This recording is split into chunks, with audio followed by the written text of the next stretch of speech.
What up, what up? I'm Aaron Yara, and you're listening to the Effective Nerdcast.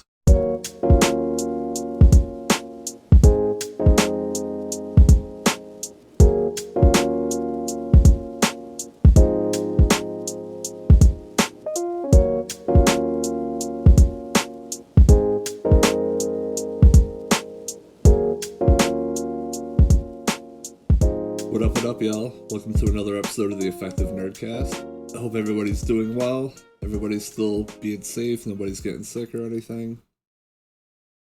So, this past week, I pruned some articles off of my website.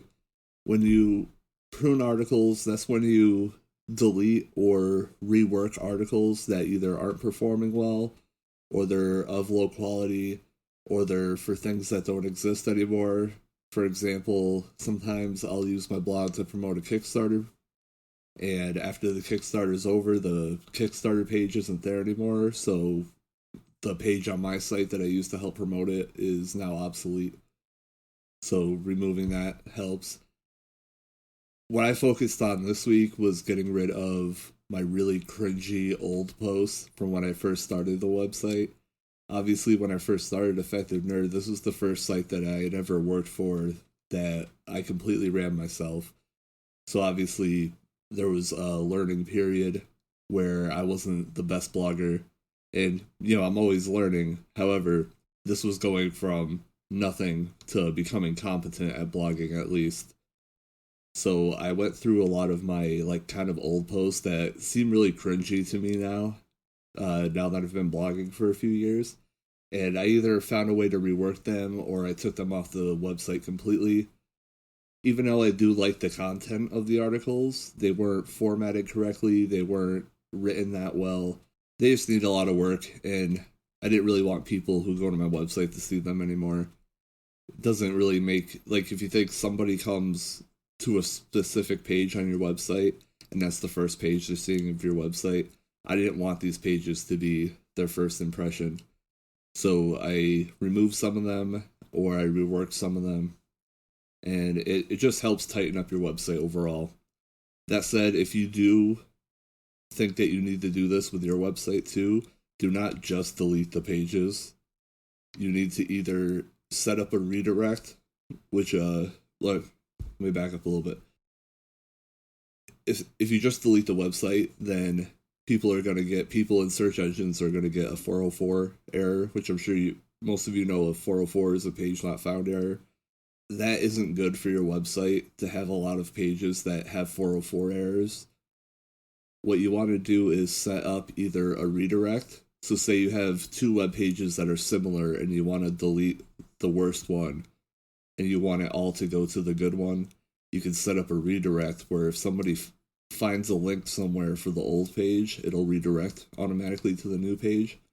Or if you just want the page to be gone entirely, you set up a 410 error, which tells search engines that the page isn't there permanently.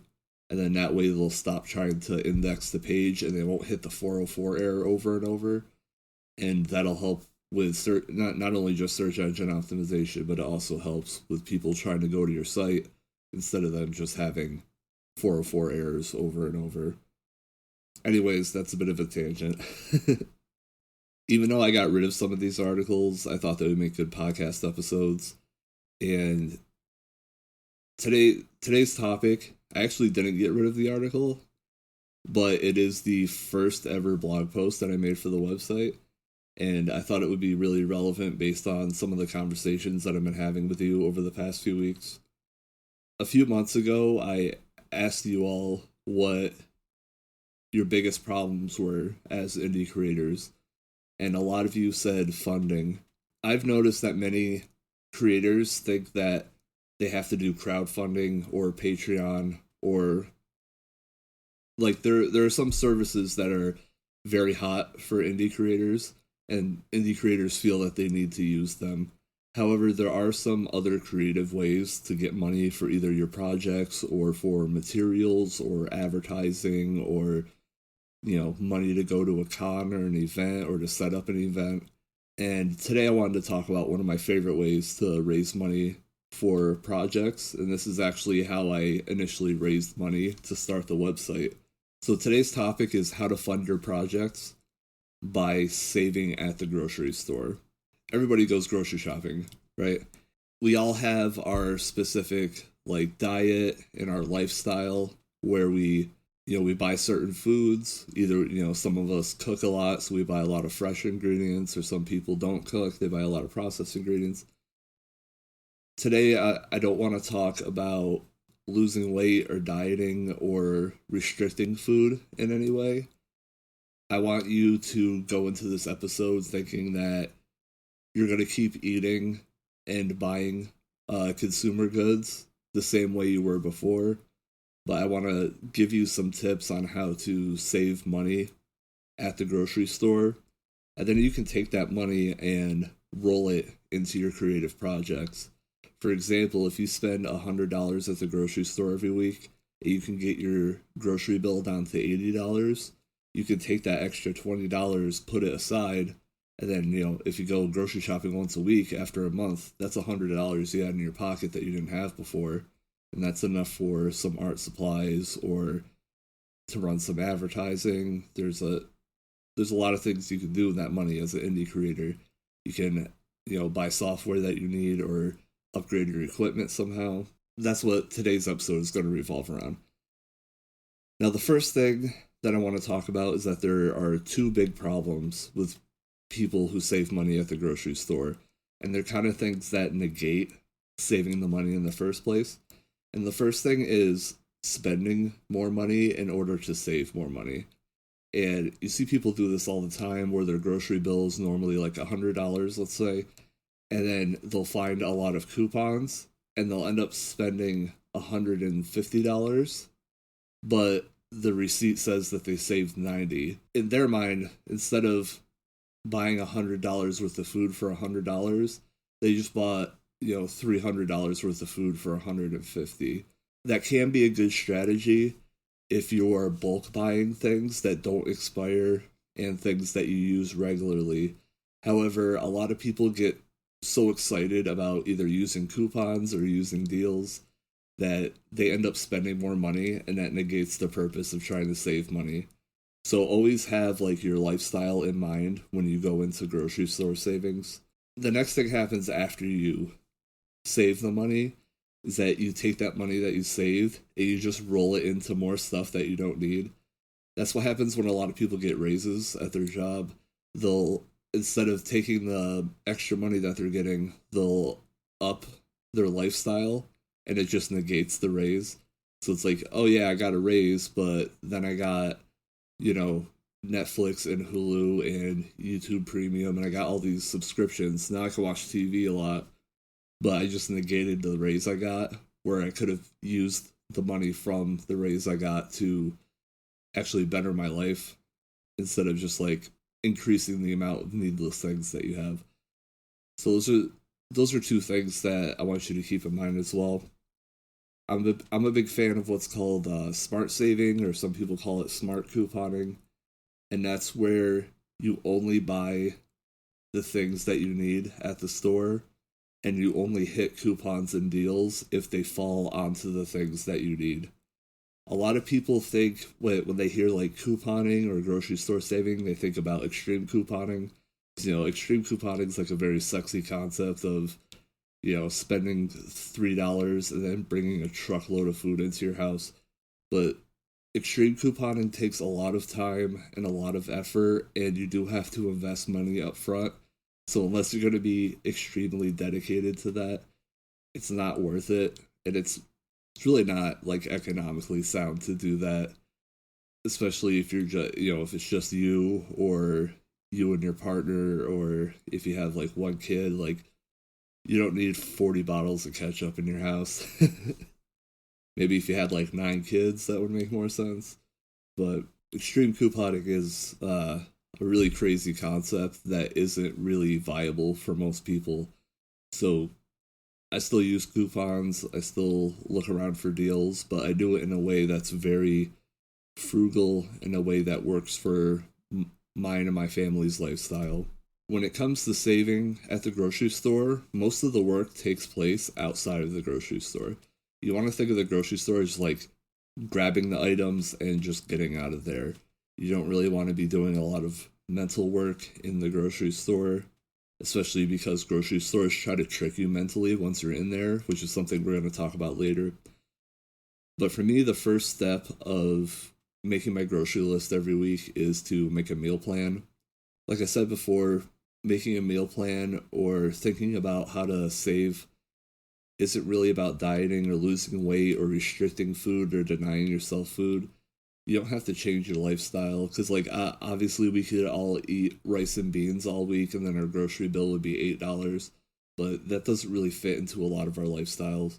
Like I said at the beginning, I want you to keep your lifestyle in mind. Maybe there are places where you feel you can cut back, but I'm not going to tell you to cut back. I'm going to tell you ways how to save money at the grocery store with your current lifestyle.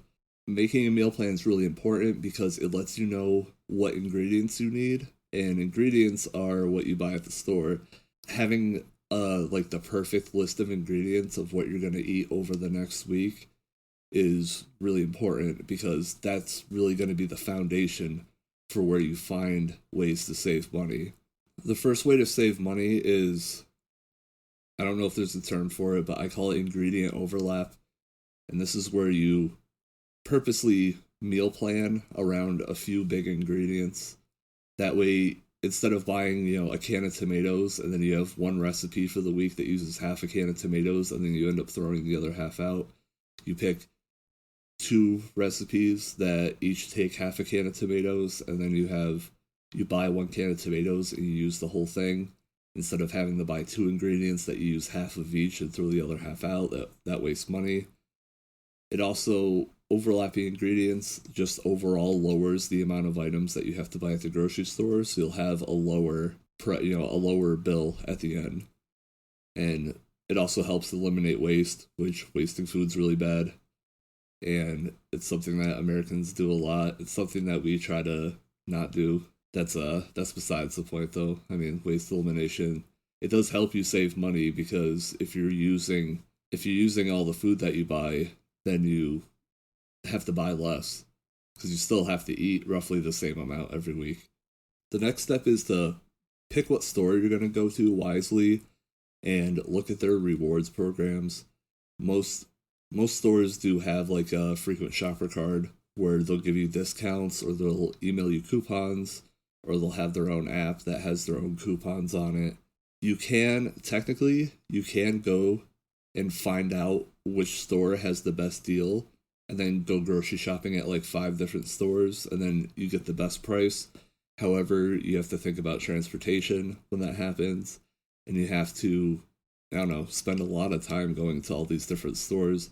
What I usually do is I look at like the 3 main stores in my area and I just pick the one that has like the bulk of the deals that I'm going to be using that week. And then I go to that store. Or sometimes, you'll have like a little strip mall that has 2 stores in it. So you can like kind of find a way to hit up both with only having to drive to one area. For example, by my house, there is a grocery store and a Target right next door to each other.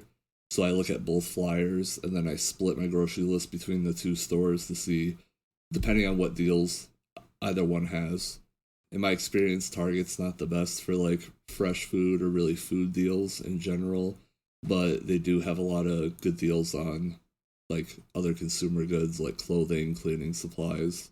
The next is to look at the flyers for the stores that you want to go to and any available coupons to your shopping list. You can also, when it comes to couponing and looking at deals, if you're a good cook, you can kind of build your list off of the coupons. Like I said, you have to have some knowledge of cooking or have some recipes memorized in order for this to work, where you look at what foods are on sale and then you think about how you can shape them into different recipes. Or you could do it the other way, where you have your ingredients list for all your recipes, but you find something that's on sale that you can swap out. For example, like canned tomatoes versus fresh tomatoes. Maybe fresh tomatoes are on like an insanely crazy sale this week, I mean, it's kind of hard to beat the price of canned tomatoes, but let's just say in this world they have they have a really really good deal on fresh tomatoes where you could swap that out on your ingredients list and save some money that way. Always be willing to revise your ingredients list based on what deals you find. And the better you are at cooking or preparing food, the easier this will be because you'll know what things you can substitute and what things you can't in order to keep the meal the same. Next, I want to talk about coupons. There are a lot of different types of coupons out there, and it can be really confusing if you don't know a lot about them. The first thing is manufacturer coupons. These are the coupons that come in the newspaper or ones that you print online typically. Like there are websites like coupons.com where you can just print out manufacturers coupons, or you can buy a newspaper and get the coupons there. Typically the Sunday paper is where all the coupons are. And a lot of times manufacturers websites, so like if you need razors, if you go to Gillette's website, they'll have a manufacturer's coupon on there that you can print out. Or sometimes on the back of boxes of things you buy or on the inside of boxes, there'll be manufacturer coupons as well. Those are the main coupons that people think of when they go to look at coupons.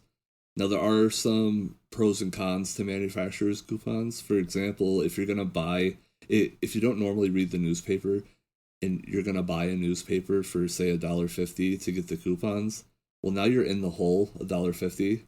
And how many coupons are you going to have to use to dig yourself out of that hole to actually save money? The same thing goes with printing coupons. I'm sure a lot of you know that home printers are a scam for the most part, where printer companies will make you use their brand of ink, and they'll have like a smart chip in the ink cartridge that'll verify that it's their brand.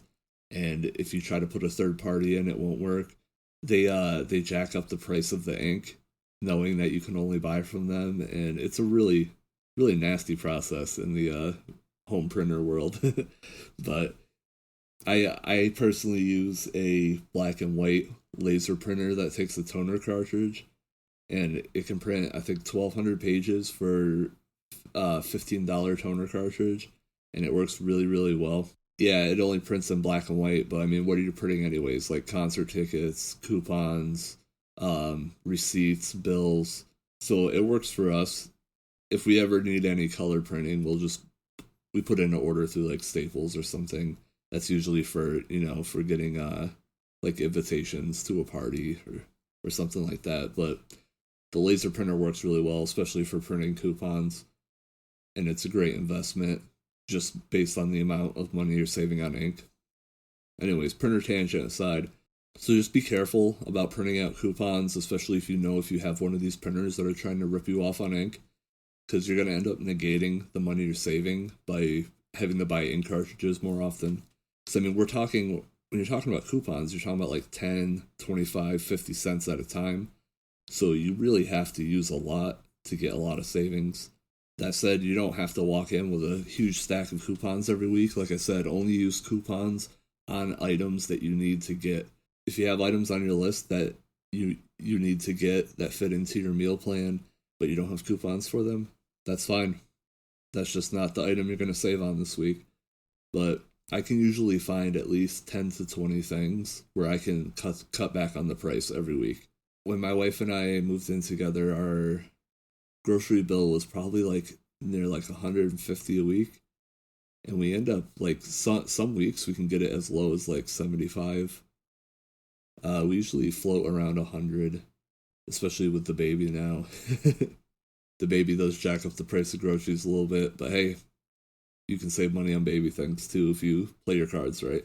The next type of coupon is store coupons. You usually find these in store flyers or throughout different parts of the store itself. These coupons are good usually because they align with things that are on sale this week at the store. Also, manufacturer coupons and store coupons stack together, which is something not a lot of people know, but it's really important. So, for example, say you're buying a box of cereal and the store has a coupon that is two for $5, and then you have a coupon that is $1 off of one, right? So then you end up getting two for $4 or $2 a piece, or if you want to think about it technically, you're getting two for $5, so they're $2.50 a piece, and then you're lowering one to $1.50 and getting the other one for $2.50. Anytime you can find coupons that stack together like that, especially like sometimes you can get triple or like quadruple stacking if you have like a manufacturer coupon, a store coupon, you're using a couponing app. More on that later. And say they have some sort of like rebate on the actual item itself, you can really drop the prices really low. There's also something called a money maker, and that's where you coupon on an item so hard that the store actually pays you money to take it because you can coupon more than the price of the item. I've only ever done that once. I was buying a toilet bowl cleaner, and they had like a deal that was like you get 2 boxes for a certain price, and then I had a coupon that was $2 more than the price they were on sale for, so I ended up getting $2 back when I bought them. It's not something that happens very often, and usually requires other things like double coupons, which double coupons is the next type of coupon I want to talk about. I live in New York, so double coupons around here aren't really a thing anymore. I remember them from when I was little, but I haven't really seen them in a long time. Maybe like once a year a store will do them. I know in other parts of the United States, double coupons are still banging, still pretty popular. And this is where a store will say, we'll take any manufacturer's coupon and double it.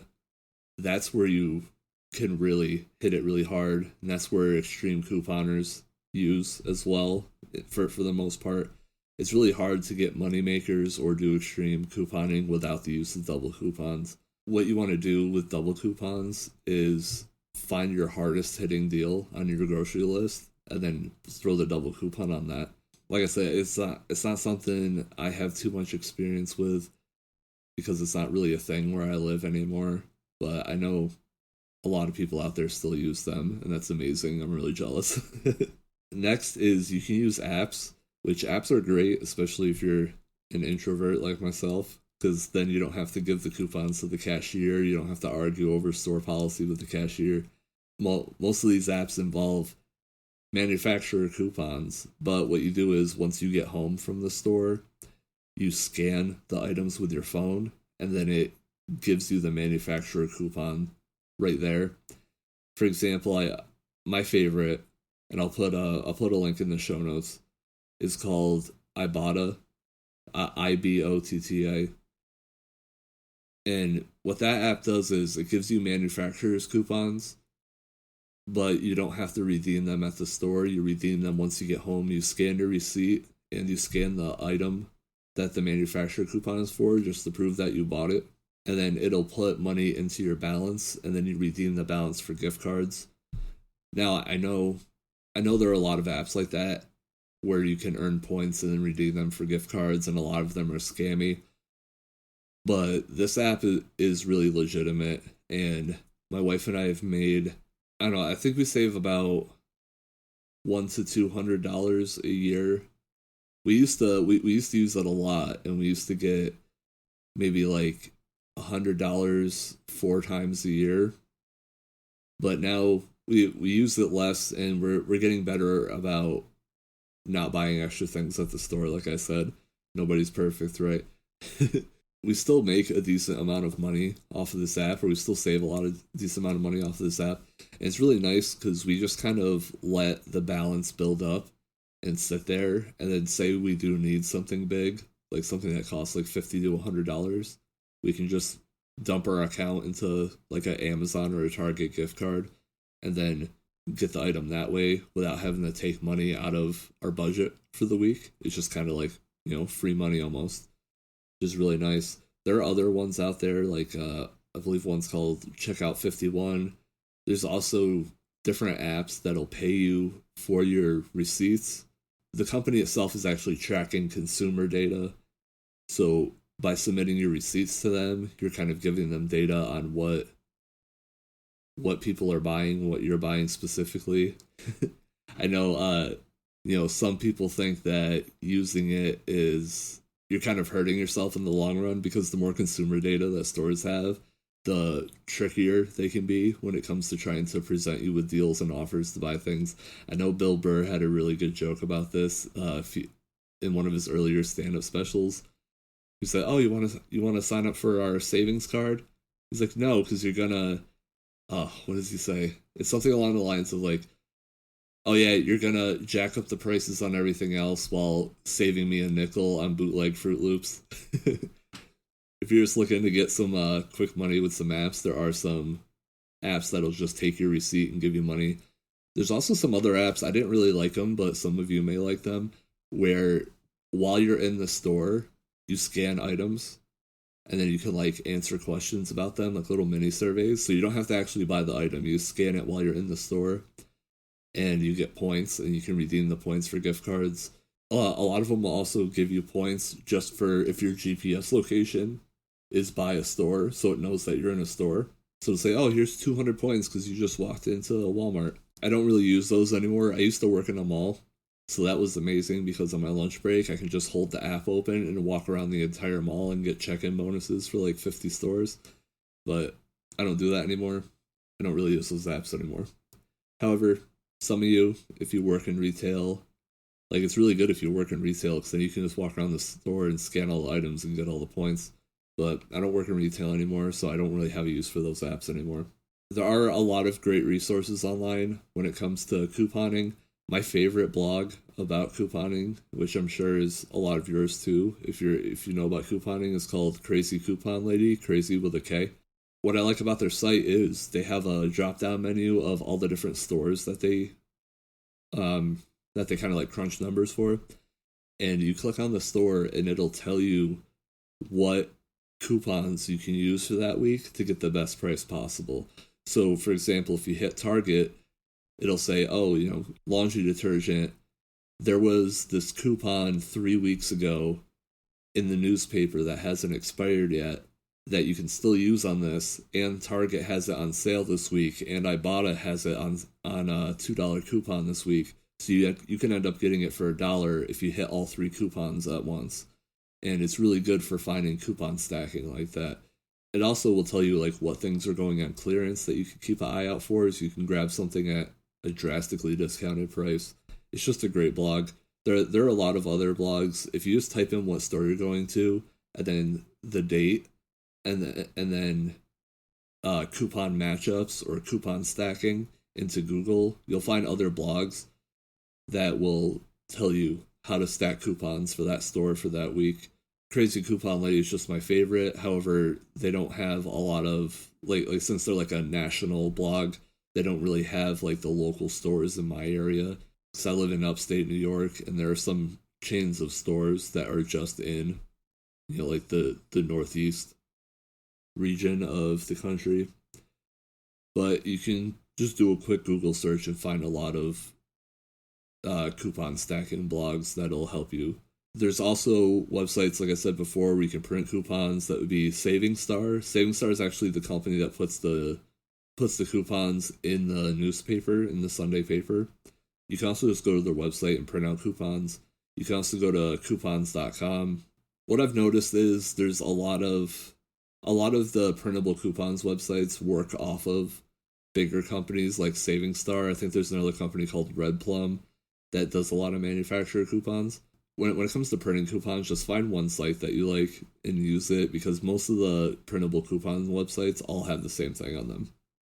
Alright, so just to recap before we move on to the next thing, what you want to do is meal plan, make a list of ingredients that you need for the week, look through your flyers and your coupons and your store reward programs and the apps on your phone, and just see if any of the deals or if any of the coupons or savings match up with anything on your list. And at that point, there's no point to not use them. You were going to buy it anyways. Hit it up. Then look for opportunities where you can swap out ingredients or swap out items for either different brands or different things, where it doesn't really change your meal plan or change your shopping plan, but just swapping out for a different brand name or for a different product, you'll be able to hit the deal. You'll just have more deals on your shopping list, and then that's when you go to the store. And then when you're in the store, like I said, they try to trick you psychologically. Going to the grocery store can be a really crazy process because you have your list, you have all your coupons, you know what your mission is. You got to get in there, get those items, and get out. But the whole time you're in there, they're trying to mess with your head, in order to get you to buy more items or indulge yourself in different items or just grab a few things.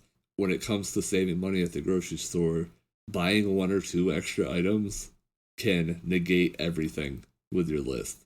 So this is where your discipline comes into play, and I do have a few strategies to help you. The first thing that grocery stores try to do is advertising tricks. For example, when you look at a flyer for like the weekly flyer for a store, they're not telling you what's the cheapest in the store. They're telling you what's on sale. So for example, if there was an item for $100 and it's on sale for 80, but their competing brand is on sale for 75, they're trying to get you to spend 80 instead of 75. They're going to show you the higher priced one in the flyer. So they'll take something that's higher priced, put it on sale, but the sale price is still high, and then show it to you in the flyer in hopes that you buy it. Other products of the same quality are just naturally cheaper, but they're not going to show that to you in the flyer. So always making sure that you're comparing different brands. A really good thing is to have a calculator or have the calculator on your phone open while you're in the grocery store, because the other thing they do is with volumes and pricing. You'll have something where it's a certain amount of food for a certain price, and then they have a bigger container of it for a different price. And a lot of times, if you look, the bigger container, you think, oh, I'm buying in bulk, so it's cheaper. But the bigger container is actually more money. So what you want to do is take the price and divide it by the volume to get the actual price per unit, and then see what has the best price per unit. And then obviously also only buy what you're going to use. So there's no point in buying the bigger box or the bigger bag of something if you're just going to throw it out.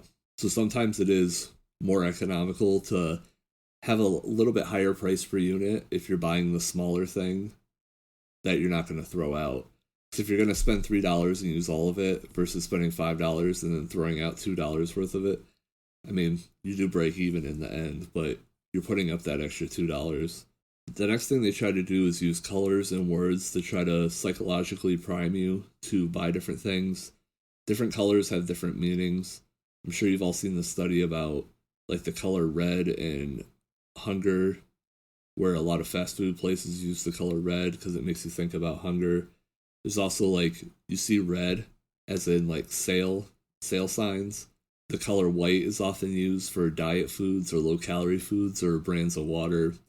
There's all different advertising tricks that try to get you to use like color and different words and different signs and different just visually, graphic design wise, different ways to get you to buy different things. When you go into a grocery store, there are signs all over the place, and they all have the intended purpose of trying to get you to buy an item that you weren't going in there to get. And once you realize that, you can kind of see it all over the store, and it's kind of weird looking, like, you know, kind of like seeing through the matrix kind of thing, where honestly you don't actually look at the signs when you're in the store. They're just kind of in your periphery, and that's enough to trigger you to do certain things, and it's really crazy the way it works. However, stick to the list, stick to your mission, get in there, get out. You don't have to worry about those signs. One thing I like to do is before I get in line to check out, I'll just pull my cart off to the side of the store somewhere where I'm not bothering anyone, and I'll go through my cart and I'll see if I put anything in there that I don't need. Because sometimes you'll do it, you won't even realize that you're putting extra stuff in your cart. So I'll go through my cart and I'll run it against my grocery list, and yeah, sometimes I'll find like 3 or 4 things that were on the list that I just, oh yeah, that looks good, throw it in there. If you can, but before you get in line, if you can go and put any of those items back on the shelf, that's really helpful. Like I said, it's crazy the way that grocery stores work psychologically. Another thing they do is the end caps of the aisle a lot of the times are set up to get you to turn down a specific aisle. So for example, they'll put something that's heavily on sale at the end of the aisle, and the end cap will wrap around a little bit. So that way by the time you're done looking at the whole end cap, your cart is already turned and pointed down the next aisle. That aisle has candy in it, it has junk food in it, it has things that they sell at a really high price but have a really low cost. You naturally just walk down the aisle because looking at the end cap actually turned your body to point down the aisle. And then once you're pointed down the aisle, your brain just goes, all right, let's keep going. You're going down an aisle where nothing on your list is in it. So knowing the layout of your grocery store is really important. And also just making sure that you're not letting your mind wander or daydream where you're just kind of drifting through the store. Because the store has its own way of getting you to walk through it. Even though most stores are set up where there's two main aisles horizontally, and then all the food aisles are vertically. So it almost looks like if you think of a grocery store from above, it almost looks like a strip of film, where it's just like, or like prison bars kind of thing. So even though the grocery stores are kind of wide and open, they use signing and advertising and the structure of the aisles to get you to walk through every aisle a specific way. And if you let yourself daydream, you're like more likely to become kind of like entranced in it. I know I'm making it sound like super evil, but it's not evil, just, business advertising techniques. A lot of you out there are graphic designers, so I know you kind of understand what's going on here. I don't know, just the way the human mind works sometimes, especially when it comes to being a consumer. The other thing is they put candy and junk food usually at the beginning of the store where you walk in and in the checkout line. You usually see the worst deals in places in the store where you're forced to slow down. So for example, like next to the deli counter, they usually have like a lot of bags of chips or tortillas or like gourmet foods that are really expensive. And that's because if you're standing in the deli line waiting for someone to like make you cold cuts or get you, a piece of meat, you're standing there for a few minutes and you're bored, and then you have all these expensive, interesting foods in front of you to throw into your cart. Also, when you're in line at the store, obviously we all know about the candy and the trash magazines, all right there.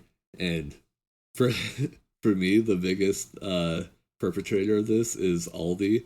Every Aldi I've ever been to, you walk in and you can't turn. You have to go straight down the aisle in order to get into the main store. And the aisle is just all the most fantastic junk food you could like ever imagine. And then after you've made it through the junk food aisle, then you can actually start doing your regular shopping. I mean, I love Aldi because they have great prices and they have really weird food, and I love trying new things and trying weird variations of food.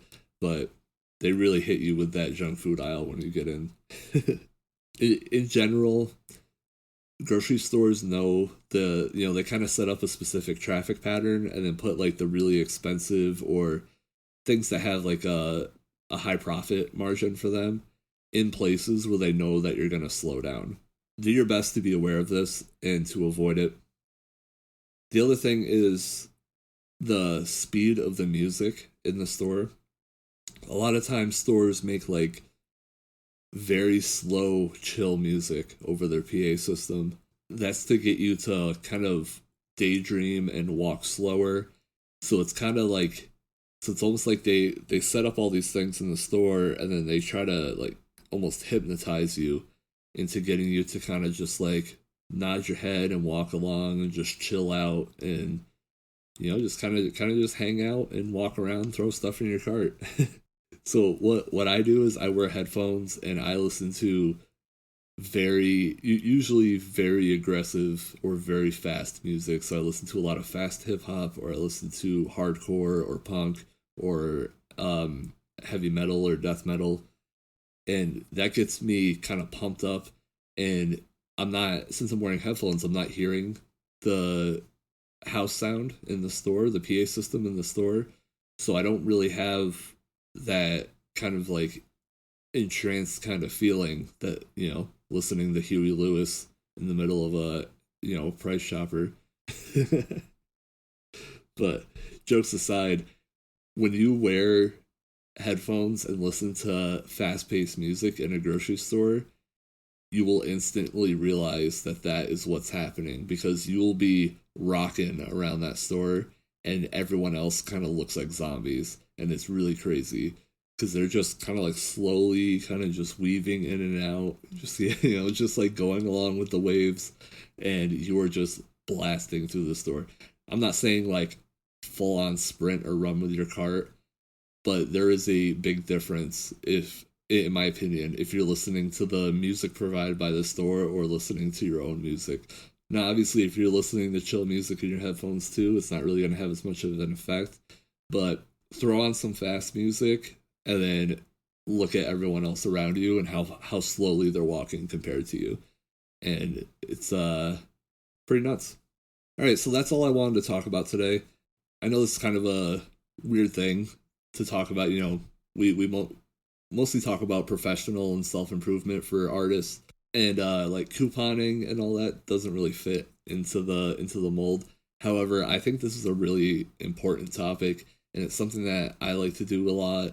And like I said, you can take the money that you save and turn it into your creative projects. Figure out how much you typically spend at the grocery store. So say for a month you just shop the way you would normally shop, and then take the average of the 4 weeks, and then start doing everything we talked about today, and then whatever your grocery bill is, subtract it from your average number, and then go spend that money on your creative projects, because that's the money you're saving. That money's going back into your pocket.